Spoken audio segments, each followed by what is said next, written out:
ได้สินงามแท้เด็กนงสินปลาลุงเอ้ยนงสินแม่ยิบสินมาอยากได้สินย่างมึงนู้นย่างเดินแบบมึงยุปลา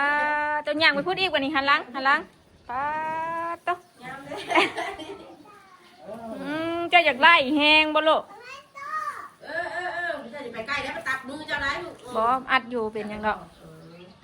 ตกคัดเนี่ยปลางามแท้นี่เอาสินเพื่อนผู้บ่าวบ่อนบ่แม่ผู้บ่าวยิบบ่เห็นบ่ผู้บ่าวสียังนะหมุนสายหมุนครัวอยู่มีตู้แล้วเอาสิ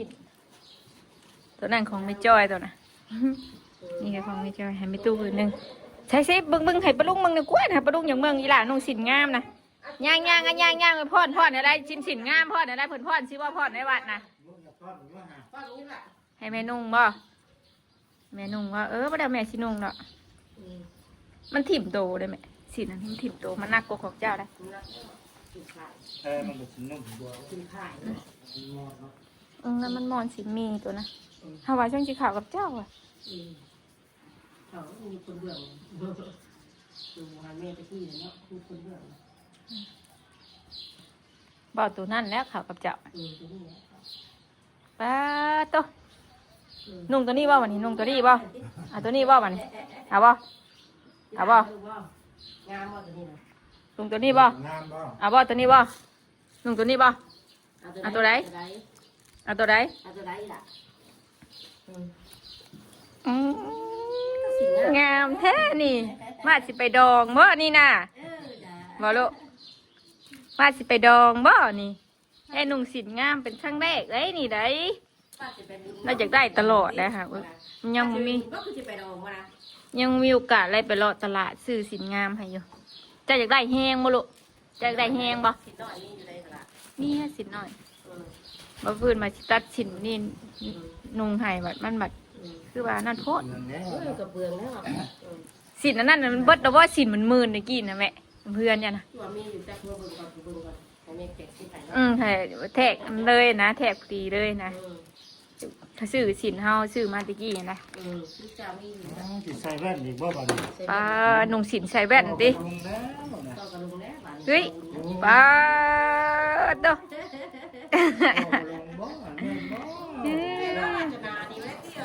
นี่เสียเอลไหมฮักป้าจอยมาตีหายตะกี้พี่น้องเป็นเงินนะเป็นเงินนั่นประเทศเพิ่นนั่นแหละเพิ่นตีให้ตะกี้พี่น้องแต่บ่เคยคัดไปใส่เนาะเรื่องนี้ก็ข้อเสียนู้นงามแท้ป้าที่เถอะงามแท้นี่สบายดีเด้อวันนี้เราตัดนะเราหนาวว่าสิงามเนาะลงแม่นี่ไอ้กูสบายดีป้าลุงเด้อจ้ะสิงามแท้นี่บ่รู้บ่ใส่แว่นดีกับใส่แว่นเลยชื่อได้ป่ะวัฒนาชื่อวัฒนาเด้ติงามแท้เลยนี่วะเอาละงามคือได้สินงามแท้ว่าแม่นุ่งบุญใหญ่ปลาลุงเอ้ยเนาะบุญใหญ่ใกล้บุญใหญ่แล้วงามนี่ของจ้อยลองกันเด้อ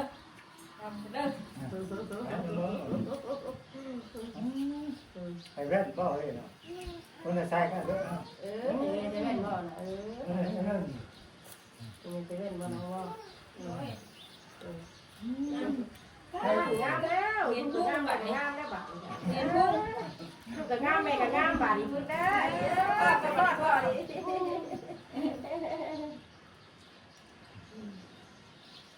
ทอดแล้วอยู่ง่ายอยู่เมื่อไงสิกันหายสิรุดเลย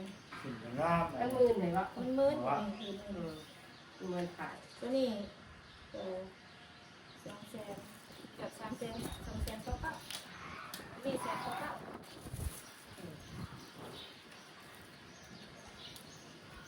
เดี๋ยวพี่เขากำลังลงสินมาสิละตอนนั้นสินขายสินมีมันอ่อนถิ่มโตมันอ่อนดูจอนสิก็จะดูเจ๋งดิตัวสาราตึงเนี่ยเราต้องปิดกระจกนี่เราสิประมาณนี้สาวผู้ชายเนี่ยแบบตัว สิว่าวันนี้ใช่ว่าหน่อยพอทำไงทั้งลูกได้เป็นใหญ่เลยเด้อกึมบ่ไปไอ้พ่อเนาะไอ้พ่ออยู่บุญบ่พ่ออยู่บุญบ่ลูกบ่นี่แหละเดี๋ยวแม่หาซื้อสินน้อยให้เด้อสินน้อยเด้อเด้อสินน้อยงามเลยเด้อในตลาดก็เด้อแม่ซื้อให้เด้ออยากได้อีกไรอยากได้จะหึงเนี่ยเอาสีผ้าแล้วนี้สีผ้าเลยสีผ้าบ่ลูกบ่ผ้าแล้วงามบ่เอาสีนี่สีนี่ก็งามอยู่อ่ะสีนี่ สีนี่ เอ้ย เดินแบบลกไปลกมาแล้วเบิ่งตกป้าตะ นี่ขาดน้ำขาดนี่สิโอ้ เนี่ยก็ได้ก็เรียกจิมุงไปทอดบุญใหญ่วะ มาแม่นุ่งให้ไหมมันสิรุดหรอมะมาเบิ่งมาพี่มันรุดแล้วอยากนุ่งโอ้ยดูเอ้ยได้สิสีงามหมดเปิด มันนานโพดที่เขาก็มาตากลมนี่ก็ได้เงี้ยนานเลย หนึ่งมือมาถ่วยกินโมดหนึ่งสองคนไปคุ้มกาบางมือเพิ่นไปกินบางมือเพิ่นไปกินมือเพิ่นไปกินมากหัวมันก็ได้ เบิ่งแม่สีราชายให้เดี๋ยวแบบเลย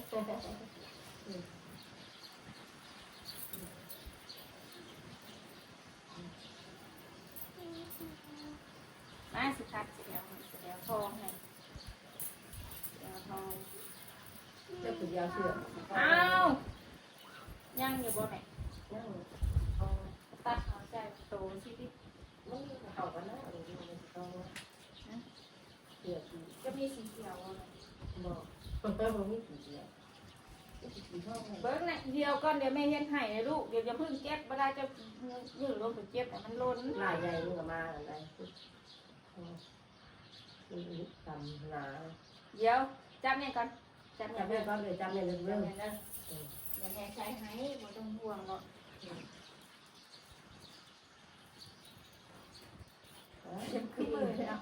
หมื่นเนาะ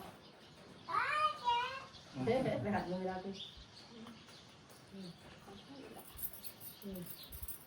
งามเลยสั่นสิบ่ทีเองอันนี้ 400ก็เลยดิ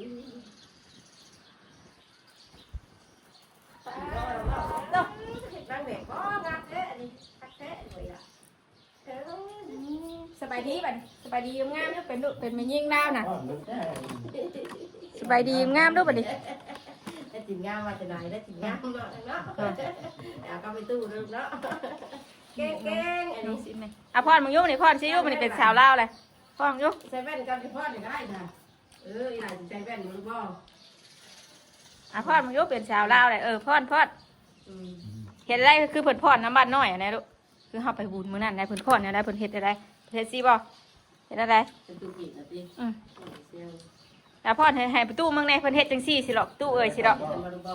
ปนั่น บอกให้ประตูรู้เมื่อพ่อให้ประตูเมืองแน่เฮ็ดจังซี่สิหรอก เป็นตู้ว่ามันเป็น นี่ใช่พ่อให้แม่เมืองนึกว่าน่ะพ่อแม่มาไงอ้าวเด้งเหรอบ่ดินนุ่งบ่ดินมันสิลมทำอ่ะไม่ย่างให้ป้าลุงมั่งอ่ะเดินแบบมาเดินแบบมาเดินแบบดูเดินแบบดูนายมักจะเว้นบัดนายมักจะเว้นบัดบัดบ่เห็นบ่มาแต่บุญมื้อนั้นแล้วสังเกตเราให้บัดซะนะงามแท้ใส่สินนี่ป้าโตสวยจังเลยสวยจังเลยจ้าเหมือนพอได้หนุ่งลงใส่บาทเนาะบาทเนาะสบาย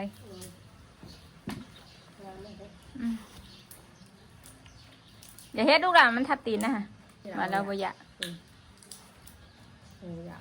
ไม่ให้แม่มาลูกมาให้แม่มาแม่มา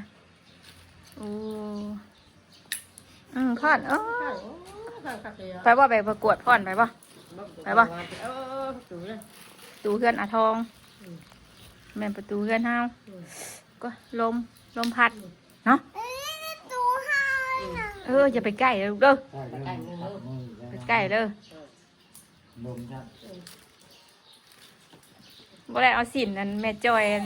ยานั่นเนาะว่าเนาะสินโบราณเนาะยิบให้วาดนุ่งเลย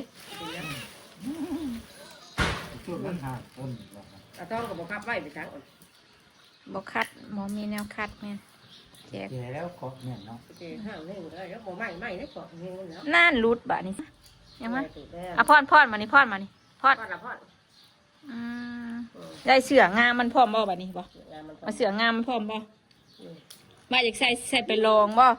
หรืออยากใส่ไปบุญแบบนี้นะ วาดอย่างนั่งนั่งดูละ อ่าว าดจากนั่งวาดได้สินงามบ่โอ้ยหลานกูอ่อนนะ ไม่ได้มีตู่มึงสิขายทานชื่อชินให้ มีคนชื่อทานกันแล้วกันนั่นแหละทานกัน เฮ้ย แล้วกัน โรยบ่อยละ ได้ลูกมาได้หลา ทาน ย ยังมีคนชื่อแล้วกันบัด งามลูกงามเดี๋ยวลูกจะได้ผืนน้อยบ่ลูกบ่ เด้อเรานางก็ชื่อถิ่นวาสนาแล้วนางก็ เดี๋ยวแม่ชื่อให้ดอกมันยากดอก จับ สินจากกล่องตู้ก็ยังอยู่ในตู้ค่ะ นั่งอยู่นะ ได้หอด3ผืนหัวหน่อยทำตู้นะ กรอกล ตู้แล้วมาเอาสินงามละ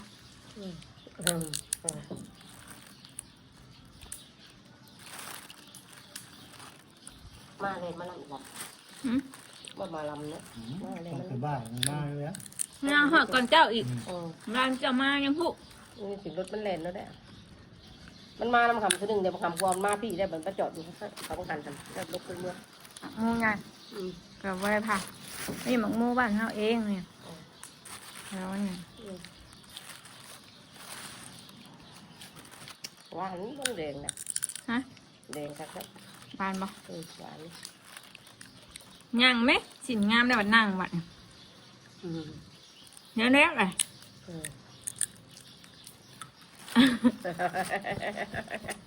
กินงามแม่ก็ได้กินงามบ่ถูกว่าก็ได้กินงาม แม่ชื่อให้วาดนะกว่าแม่เอ้ยเหรอวะ ว่าก็อยากไล่แล้วจิ บ้านก็อยากได้คือกันเนาะแม่ชื่อให้อ่ะเจ้าทางอยากใช้ได้ลุงเหรอ ก็เราเป็นเงินเลยนะเอาก็อยากใช้จ้ะ ใช่ไปลองมาลูกบ่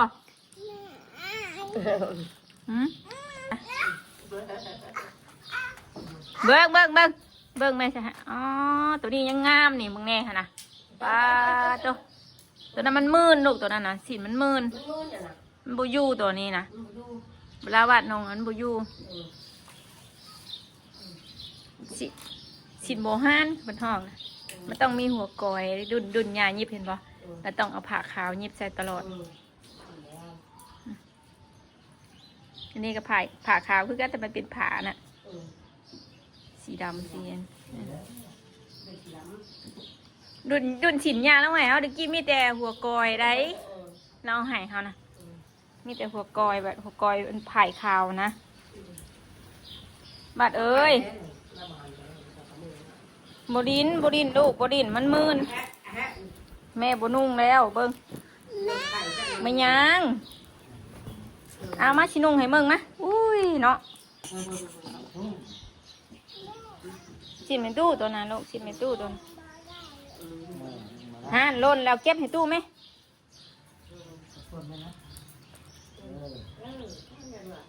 อู้ท่านน่ะนุ่งช่างเป็นคนปุยออกมาเลยเนาะนะบดีปันไดอย่าดึงนี่ลูกมันสิปวดเนาะบดีปันไดสินั่นยังท่านน่ะนุ่งไปใส่ยังปวดเลยปูนปูเพิ่นอยากไล่ปูโอ้ยตกไงเนาะโอ้ย จริงแน่ เอาตบมือให้หลานแน่ทุกเอ้ย ไปโรงเรียนยันจะสอนมูกันเลยตอนนั้นเนาะสอนมูพ่อเป็นแม่มูได้นี่ที่สอนมูได้นี่ อย่าย่อนะขากล้องงามประตูอยู่ถามประตูอยู่ งามบ้านได้นี่สองบ้านได้เลย แล้วแม่ชีเสียสละให้เลยสินพื้นนึงนะไปแทกเด้อกับแม่แผดเด้อเด้อเอาเงียบให้แล้วเงียบเลยโผดมือเพิ่นนี่หน่อยตะละงามนะลูกเนาะให้ได้ลูกเพิ่นพ่อนนะลูกใช้สินเพิ่นพ่อนอะไรคือเขาไปบุญมื้อนั้นนะ เพิ่นเฮ็ดสิบ่ พ่อนนะ เฮ็ดสิบ่ พ่อนไปได้พ่อนนะ ต้นตีอ่ะ พ่อนไปไหนสิ่งเป็นอะไรเนาะคือกระบะเลย กับบ้าอันนี้ แล้วไผดื้อแล้วก็ยิบบ่แม่นสมัยนี้ ยิบอยู่ ของเราอย่าได้แต่อยากรูปหัวนะเก่านะ เบนะประตูไปทางที่ตัด โอ้ยจะสิไปยิบน้ำลายอยู่เหนือพวกเช้าเราไปสินูนั่นก็ล่ะเนาะ ใกล้ ไอ้สมมาแล้วไม่ไว้ที่ถึงแล้วเจ๊ที่ถึงแล้วกูเล่กับงามนู้กูเล่กูยึดดาวอยู่ ใช่ลูก กูเล่นะกูเอาเทเอาสินล่าแล้วก็เทเอาล่าแล้วตอนนี้บ้านที่ใช่ก็ดีกันแล้วไปของเล่นคนเตี้ยด้วยกัน คนสำคัญสิ ก็จำกันยึดสินมีตะกี้นะขาดแล้ว สูมันสิมัน ตัวนี้ใช่บ่คักเนาะตัวนี้ราคาแพงเลยกว่าตัวนั้นนะมันอันนั้นได้แม่น่ะเป็นปุยแบบนี้นะตัวนี้มันสิแจบกว่าเลยนี่มันเป็นผายนี่ของอาทองกับพื้นหนึงแบบนี้นะสีเปลือกมันขุดของเพิ่น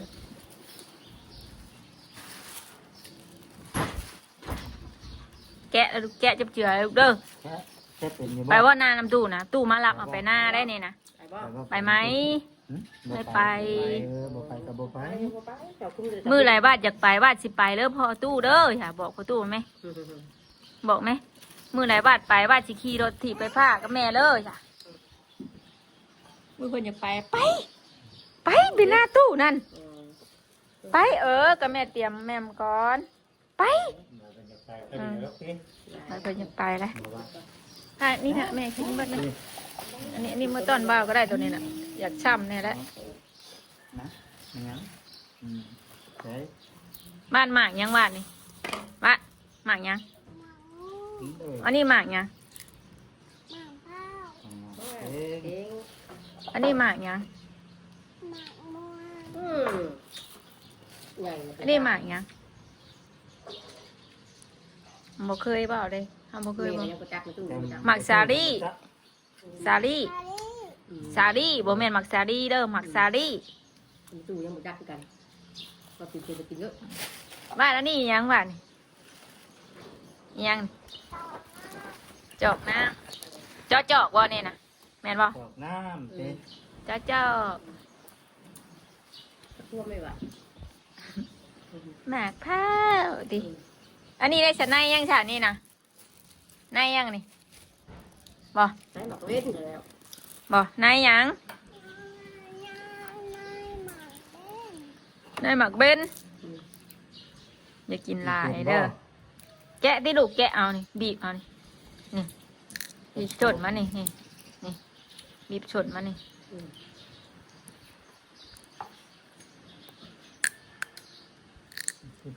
บอกมีตู้อยู่มันแม่กับบุมี่ยังหายเด้อจ้ะมีแต่ความหักเดินเด้อจ้ะอ๋อตู้ไว้ สีงามนี่เนาะเรา เงินกับบุมี่หายเด้อตู้ เราลูกไปได้แล้ว เฮ้ยใจกินน้ำบ่ตู้เย็นให้ร้านในตู้ ลูกไปได้แล้วเอาอะไรบ้างรู้บ้าง พอแล้ว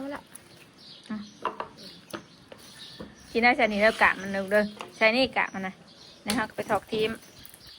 ลมคำมาแบบลมเหมือนบอสมันตั้งลมแต่เศร้าเนี่ยเนาะ แต่เช้า เจ้าว่าฝนสิตกจากเอาหนวดย่านคือพายุสีขาวจ้ะ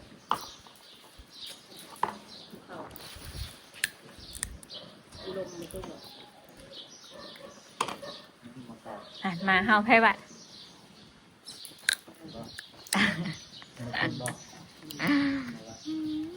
มีคนมานะ อยากนุ่งจิ้นอยากนุ่งจิ้นดิโด เป็นเห็นนางไว้ในตู้เย็นนะ นี่รถสินลานยาให้เฮาเกี่ย กันนิดบ่ น้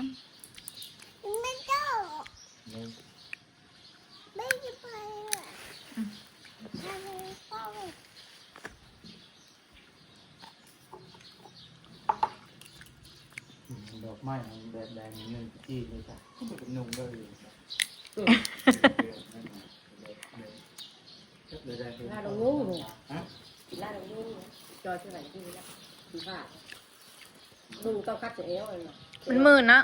มันหมื่นคือตัวนี้นะ นักเลงเอาไปบุดเนี่ยไม่เอาเดินเหลือขาดต้องขาดก่อนคำลุงต้องคัดเอวลุงเอวคัดแต่ก็ไม่รู้ เจียวเขาซื้อให้ขาดไว้เนาะ ทุกขาดได้เลยจะได้นักเลงอ้อยนักเลงหินนักเลงเอามันทับหัวกลางก็ได้ไม่รู้ อันนี้แค่แอลไม่ตู้อันแม่ฮักเฮาตะกี้นะเราเอามาผ่าเลยเฮาบ่ได้เอาออกมาจากเทื่อเอาใบตู้นะบ่คัดมีเวียกมีงานสิคัดเก็บมันให้วาดได้บัดมันให้วาดคัดไปลองไปยัง ทองวาดเนาะก็คือเงินถือทองวาดเนาะ มันเป็นเงินนะแม่เป็นเงินประเทศเพิ่นนะเขาใหายแก้ละมากี่พุ่นจนลืมอ่ะบ่มีจะเอาเนาะว่ะขอบคุณตู้หลายๆเด้อตู้เด้อจ้ะจะเอางามๆให้ไม่จอยจนเมียนไฮลานแล้วบัดนี้เมียนไฮลานต่อบัดนี้ หลานต่อมาจากน้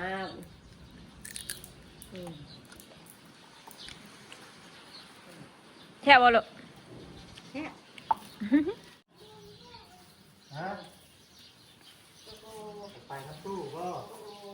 เรามาเอาสินเรามือแล้วโอ้สิเปิดรถให้ เมื่อทำไมบ้านเมื่อทำไมบ้านเด้อ ประตูไล่แหละเลย พอแล้วบิดแล้วกินบิดแล้วนะ วาสนาเด้อคือสิงามหันตู้แล้วเมื่อป้าเด้อ ไล่เดี๋ยวได้ดูมันบ่คือรถเฮามันบ่ติ๊กได้รถนี่นะประตูเราต้องยันพี่เน้นดิพี่ จับกี้แต่ตื่นสิ เปิดรถ ได้แล้ว ตู้เราก็เลยเลือกแม่จะละลักก็ตื่นแล้ว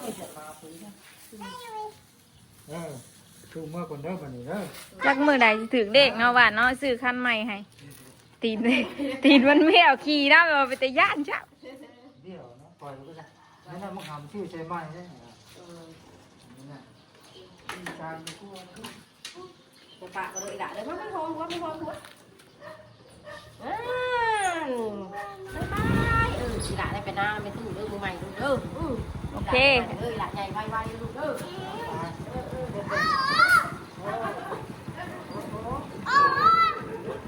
อย่าเอาเพิ่นอย่าเอาเพิ่นจ้ะ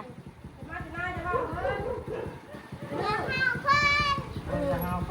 แล้วนะตู้เมื่อคนเด้อเด้อ ไป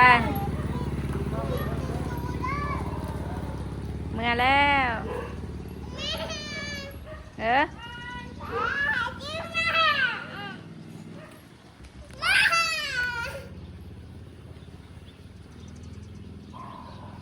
เจ้าอยากเมืองลาวบ่เจ้าอยากเมืองลาวบ่บ่ลูกเจ้าอยากเมืองน้ำมีตู้บ่ ชนหายนานนั่งในตู้ ฮะ ในตู้ นายเฮ็ดอะไร น้าเฮ็ดไปเชียดเลย ฮะ น้าเฮ็ดเชื่อว่า หืมอยากใช้สินปลาลุงเอ้ยว่าเจ้าอยากได้สินงามบ่ ได้ถึงน้ ฮะ ำได้ถึงน้ อย่านั่งลูกหลานเดี๋ยวสิไงล่ะเจ้าอยากให้แม่ซื้อให้บ่ให้ไผซื้อให้พ่อบุญบ่ซื้อให้แม่จอยหืมให้แม่เฮ้อ ำพอตู้ ให้พ่อตู้ซื้อให้เราสิซื้อเป็นบ่บัดนี้พ่อตู้เราสิมีเงินบ่บัดนี้พ่อตู้ซื้อให้มียังนะลูกดินยัง ลูดดินดินเตา ฮะ ลูดดิน ดินเบา ดินเบา นั่งไอ้ตกแล้วฮะอย่าลังบึบได้ลูก บอเห็นหน้าพ่อแม่ บ่เห็นหน้าพ่อแม่ได้ป้าตะพ่อนให้มึงแน่พ่อนให้มึงแน่บาทหนึ่งพ่อนให้มึงแน่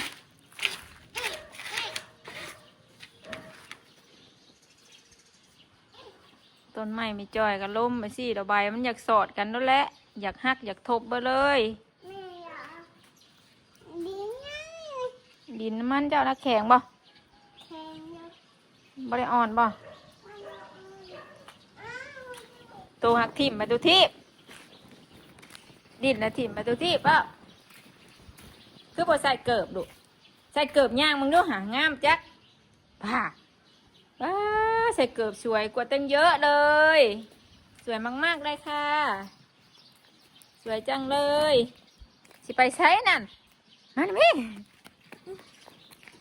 ตู้พี่ได้ไหม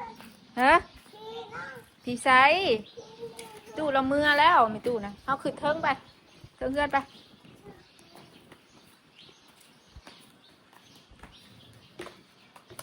ขี้เงินเถนโอ้ยลูกสลามีอยากได้สิน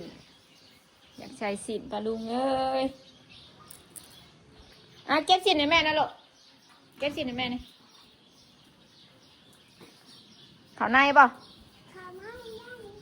ฮะ ย่าโดน ย่านโจรเขาหน้าย่านโจรบ่มีหรอกโจรมีแต่แม่จอยกับบ้านนี่แหละ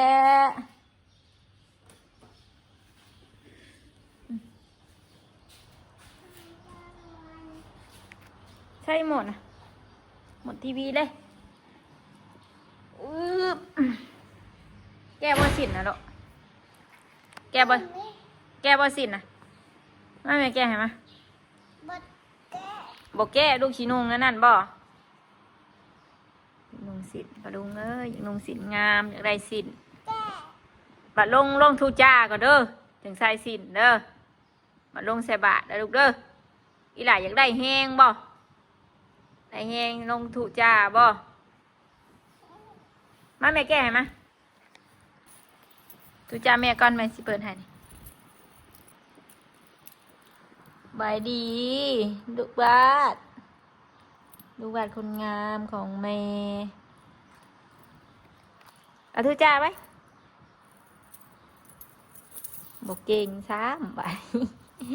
บอกเก่งซ้ำคนเก่งของแม่จอยนี่ป้าสนอปลาลุงกับป้าจอยกันสิขอจบคลิปเพียงสำนี้ก่อนขอบุญขอบคุณหลายๆเลยปลาลุงที่เขามารับชมเนาะโดยที่ปรากฏขามโฆษณาของป้าจอยมื้อนี้กะแม่ตู้มาเอาสินมาดิ่นน้ำลานพี่น้องเนาะก็คือป้าจอยซื้อให้เป็นของขวัญวันแม่ยิ่งพี่น้องเนาะวันแม่ยิ่งลาวเฮาก็เลยบ่มียังให้เพิ่นเดี๋ยวสินให้พื้นหนึ่งป้าจอยหยิบมาวาสนาอยากนุ่งพี่น้องเนาะอยากได้สินเพิ่นนะป้าคลิปนี้ก็ไปแล้วสบายดีเด้อป้าลุง